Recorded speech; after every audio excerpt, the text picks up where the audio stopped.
You need to be afraid. You need to be very afraid. We need to be afraid of rich Christians because they will aid and assist the very people I have pissed on. They resist lounging in the tirade of greed. Rather, they house inmates with need. Get this straight. You will raid them, hate them, bait them, try to wait them out, pay them off, or get them laid. But they will, dare I say it, give their money anyways. It's a shame this is happening. Never let your guard faint. Don't get sleepy with circadian rhythms or weepy with church hymns. Be on your guard because on a whim, rich Christians will make you mincemeat, convincing you to deplete your storage and your leftovers for the sake of others.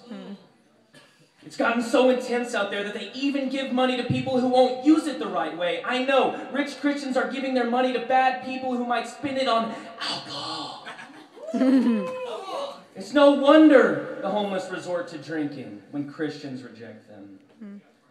It's a sad fate we see in rich Christians who, God help us, feed the homeless. They suppress themselves, emptying shelves and garages. They'll need massages after all this work, but what's worse is they won't have any money to get a massage or even a sonic drink. To think these rich Christians are emptying their wallets, selling their 50 inches of beautiful plasma TV, donating their plasma to people in need. What seed has been planted to bear such fruitfulness? It's a travesty. Destiny said that they would hold on to their money, but it's like an STD called generosity is infecting people everywhere. Everybody's got it. Just stop it, you giving Christians. How are you living without fear? I hear of Christians getting stolen from and not pressing charges. Sergeant, we don't mind who stole from us, these Christians say. Nay, what has happened to tradition? I want perdition for thieves. I want these people to have my skewed perspective of justice, and meanwhile the poor are susceptible to the humiliation I force feed them. For rich Christians loaning out forgiveness without interest, they buttress and fortify the people on the streets. What, sweet Lord, is happening?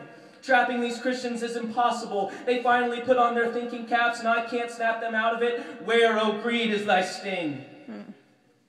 Where, O greed, is thy sting? Is it too much to ask for greed to come back? Is it too much to ask for Christians who love communion but hate offering? Is it too much to ask for Christians who have 5 empty bedrooms in their 2-story houses? Is it too much to ask? Is it too much to ask for Christians who are afraid of talking to homeless people? Is it too much to ask for Christians whose wells never run dry? Is it too much to ask? Is it too much to ask for Christians who don't bat an eye for the chapped lips of African children? Is it too much to ask? Is it too much to ask for Christians who never appreciate blessings on a silver platter? Is it too much to ask? Where are the good old days when Christians didn't care?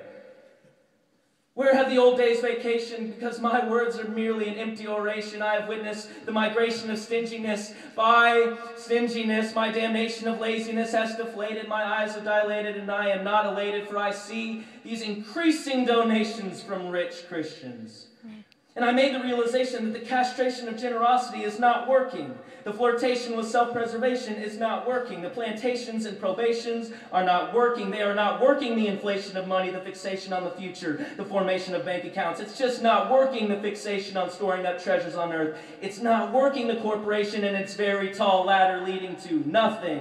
What is the causation for this chaos, this tragedy of generous Christians? They're like rich young rulers crawling through the eye of the needle. They are like good Samaritans reaching to infinity and beyond with compassion. They are older brothers gladly welcoming home prodigal sons. They are inviting Lazarus in and letting him use the good china.